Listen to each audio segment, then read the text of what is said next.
जय जगन्नाथ। देखो बर्तमान ओएससीपी आईआरबी जो वैकेंसी बाहरी तार नियुक्ति जो फॉर्म एप्लाई चली जो एप्लिकेशन ऑनलाइन माध्यम पड़ी चली से जो एज रोचे से एज कौन रिलैक्सेशन नाला केवल एससीबीसी एससी एसटी 5 वर्ष रिलैक्स थिला किंतु जो कोरोना जो एज रिलैक्सेशन सबुत मिले से कौन एज रिलैक्सेशन नाला जो कि जो मान ओभर एज से हाईकोर्ट रे एक केस फाइल करते एवं से केस हाईकोर्ट शुणाणी कर प्रथम शुणाणी से बहुत किसी चेंज कर फॉर्म पकेबारे से विषय संपूर्ण मुझे भिडियो जनइबी भिडियोटा को भल लगुच लाइक करूँ और आप सांग मान शेयर करूँ जहाद्वारा से भी जानवे कौन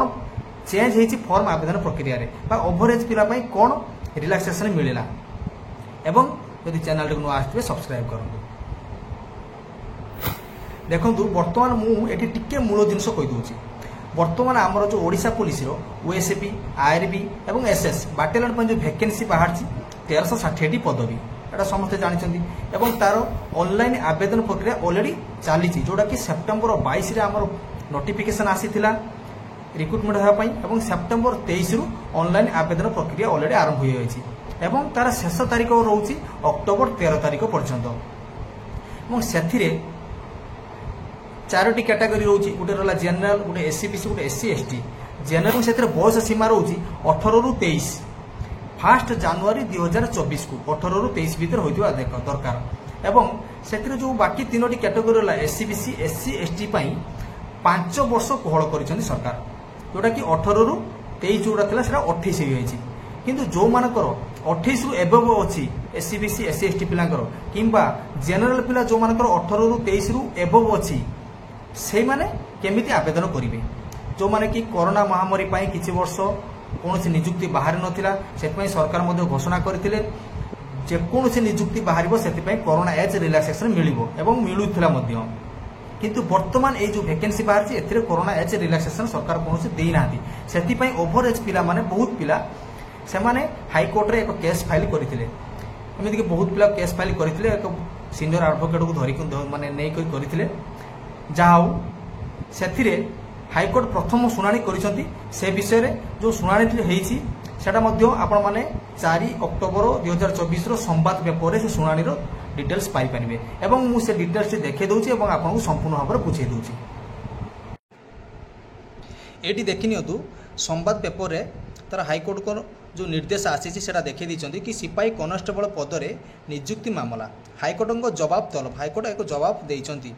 कौटा कि सिपाही कनेस्टेबल पदर नियुक्ति प्रकाशित विज्ञप्ति रे सर्वाधिक बयस सीमा संक्रांत रही शर्त को चैलेंज करी दायर मामला जो मामलाटी आमर फाइल होता हाईकोर्ट जवाब रखिंट कौन जवाब रखिंट देखु आमर हाईकोर्ट रहा कटक रे सिपाही कनेस्टेबल पदर नियुक्ति प्रकाशित विज्ञप्ति सर्वाधिक बयस सीमा संक्रांत शर्त को चैलेंज करी मामलार हाईकोर्ट जवाब तलब रखिंट जोटा कि हाईकोर्ट राज्य गृह विभाग माने होम डिपार्टमेंट पुलिस डीजी एवं आईजी एवं स्टेट सिलेक्शन बोर्ड जो बोर्ड की यही इंटरव्यू कराउछंती बा यही रिक्रुटमेंट कराउछंती सेमानकु हाईकोर्ट एक नोटिस देइछंती बा नोटिस जारी करिछंती जवाब रखिबाकू निर्देश देइछंती कि सेमाने जवाब रखिबे कोन पाई सेमाने एज रिलैक्सेशन देइनांती कोरोना एज रिलैक्सेशन देइनांती सेति पई हाईकोर्ट सेमानकु जवाब मागिछंती एवं जो मानकर ओभर एज हो जाइए से भी आवेदन करें एवं से लिखिं आवेदनकारी दरखास्त को ग्रहण करने को हाईकोर्ट निर्देश देती जो मानकर ओभर एज हो जाइए से आवेदन करें एवं से एप्लिकेशन को स्टेट सिलेक्शन बोर्ड रिसीव करने हाईकोर्ट ऑर्डर देती एथिरे आउ गोटे ऑर्डर देती जो आम वर्तमान आवेदन चली केवल वर्तमान जो फॉर्म टी आवेदन चली केवल ऑनलाइन ही चली ऑफलाइन से मना अच्छी आवेदन करने किंतु वर्तमान ऑनलाइन एवं ऑफलाइन दुई प्रकार व्यवस्था आवेदन करें आवेदनकारी से एवं जो नियुक्ति प्रक्रियाटी हेबो बा जो रिक्रुटमेंट प्रोसेस टी हेबो बा जो रिक्रुटमेंट हेबो से जो मैंने अंशग्रहण करेंगे जो कैंडिडेट माने इंटरेस्ट अच्छा जो मैंने भाग ने से सुजोग दिज्व एवं तार जो रिजल्ट आसो प्रथम रिटिन हो बा फिजिकल तार सेकेंड फिजिकल तार जो भी रिजल्ट आसो से स्टेट सिलेक्शन बोर्ड सेमिति रिजल्ट प्रकाश करि परिबो नाही बिना कोर्ट को अनुमति रे हाइकोर्ट परामर्श पर से रिजल्ट अनाउंस करिवो को माने पास हेले को माने क्वालिफाई हेले से रिजल्ट टी प्रकाश करिवो फलटी की प्रकाश करिवो। से जो हाइकोर्ट रे जो पिटिशन टी दाखल हेतिला सेतिरे हमरो जो विचार देइछन्ती से हेले जस्टिस शशिकांत मिश्र। जस्टिस शशिकांत मिश्र को नहीं गठित एक खंडपीठ होइतिला जोथिरे कि आपणकर जो पिला रहिछन्ती चित्तरंजन दास जणे अछन्ती चित्तरंजन दास एवं अन्य 48 जन तरफ ये case T file होइतिला। Chittaranjan Das एवं अन्य 48 जन मध्य समस्ते मिसी ए केस टी को फाइल करथिले। डिटेल्स लिखि देछन्ती मामलार जो विवरण प्रकाश होइछि ओडिशा पुलिस रो जो OSP IR SIR special security battalion जो 1360 पदवी रही सिपाही कनस्टेबल पाई स्टेट सिलेक्शन बोर्ड तरफ 2024 सेप्टेम्बर मासरे विज्ञप्ति पाइतिला 22 तारिख रे एवं 2024 जनवरी 1 रे प्रार्थी सर्वनिम्न बयस 18 एवं सर्वाधिक 23 जोटा कि मुझे बर्तमान कही कि जनवरी 1 तारिख 2024 को एज 18 रु 23 होइतिबा दरकार जोटा कि स्टेट सिलेक्शन बोर्ड तरफ कहुला बा प्रकाश पाइथिला। सर्वनिम्न 18 एवं सर्वाधिक 23 एवं सेथिरे बयस कोहल सीमा रखा जाइथिला कि एससी बीसी एससी एवं एसटी पाई 5 वर्ष रखा जाइथिला एवं बाकी यूआर पाई कोनोसी कोहल नथिला हडा भी नथाय मध्य एवं कोरोना एज रिलैक्सेशन पाई कोनोसी कोहल बयस नथिला।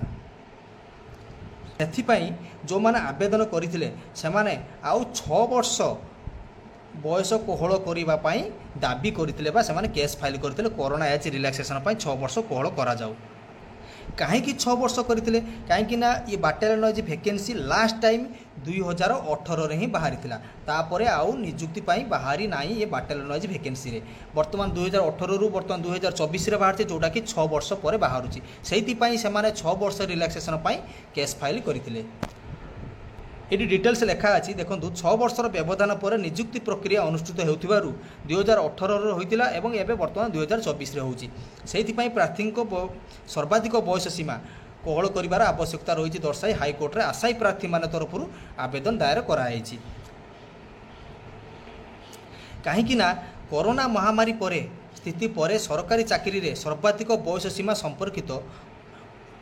1989 जो मानकर 1989 नियम रे सरकार संशोधन करथिले। महामारी संक्रमण बेले प्राय 3 वर्ष धरी कौनसी नियमित नियुक्ति प्रक्रिया अनुष्ठित होई नथिला। जो जेतले कोरोना महामारी हेतिला सेतेबेले कंटिन्यू 3 वर्ष भितरे कौनसी नियुक्ति प्रक्रिया अनुष्ठित होई नथिला सेहिति पई सेमाने दाबी करथिन बा केस फाइल करचंती समस्त पिला मिसी एवं कोरोना महामारी पर सर्वाधिक बयस सीमा कोहल पाई नुआ नियम मध्य कराइतला। सरकार मध्य सेतेबेले कोरोना एज रिलैक्सेशन पाई सब प्रकार चाकरी रे स्टेट गवर्नमेंट रे कोरोना एज रिलैक्सेशन पाई डिक्लेयर करथिले किंतु वर्तमान जो सिपाही कनस्टेबल पद पाई सरकार बयस सीमा कोहल करिनांती सेहिति पाई बहुत योग्य एवं आशायी प्रार्थी बहुत पिला मध्य रही जाइछन्ती जो मानकर एज ओवर एज हो जाइछि एवं आशायी मध्य अछन्ती माने इंटरेस्ट मध्य अछन्ती से माने एथिरे आवेदन करिवे एवं सर्विस पाइबे बोली। जो 18 रु 23 वर्ष रखा जाइछि सेही जो 23 वर्ष रखा जाइछि तारो मैक्सिमम एज सेटा को सर्वाधिक बयस सीमाटा को वृद्धि करा जाऊ बा बढ़ाई दिया जाऊ बोली से माने उल्लेख करिसंती एवं दाबी करिसंती। हाइकोर्ट पाकर से माने एक केस फाइल करिसंती जोटा कि हमर सीनियर एडवोकेट जोटा कि आईएनजीबी रहिसंती सीनियर एडवोकेट राजीव रथ मामला परिचालना करुछंती। ए केस बर्तमान ये वीडियो माध्यम आपण डिटेल्स जानि पारले कि हाइकोर्ट निर्देश देइछंती जवाब रखिया को ओडिसा होम डिपार्टमेंट को डीजी को आईजी को एवं स्टेट जो सिलेक्शन बोर्ड रही जो माने कि ये इंटरव्यू कराउछंती बा रिक्रुटमेंट कराउछंती से मानको निर्देश दिया है कि कोन पई एज रिलैक्सेशन देइनांती से माने जवाब रखिबे सेति पई हाइकोर्ट मध्य निर्देश देइछंती जो माने आवेदनकारी जो माने इंटरेस्ट अछंती ओवर एज मध्य आवेदन करि पारिबे एवं अदालत बिना अनुमति फल प्रकाश पाइब ना। हाइकोर्ट जिते पर्यंत परमिशन दे ना से पर्यंत रिजल्ट अनाउंस हेब ना एवं ऑनलाइन एवं ऑफलाइन माध्यम फॉर्म एप्लाय करें माने ओवर एज पिला थिबे जो मानकर कि 18 रु 23 रु ऊपर को हेउथबो जनरल पिला एवं एससी एससी बीसी एवं एसटी पिला जो मानकर कि 28 एज रु एबव हेउथबो से माने मध्य फॉर्म एप्लाय करि पारिबे। ए वीडियो माध्यम आप संपूर्ण जानिले बर्तमान वीडियो को आपणकर सांग मानक शेयर करूँ जो मैंने ओवर एज अच्छा जो मैंने भी यही एज भितर अच्छा से भी जानी रखुँ जो मैंने आशायी अच्छा जो मैंने इंटरेस्ट अच्छा से भी फॉर्म आवेदन करें। धन्यवाद।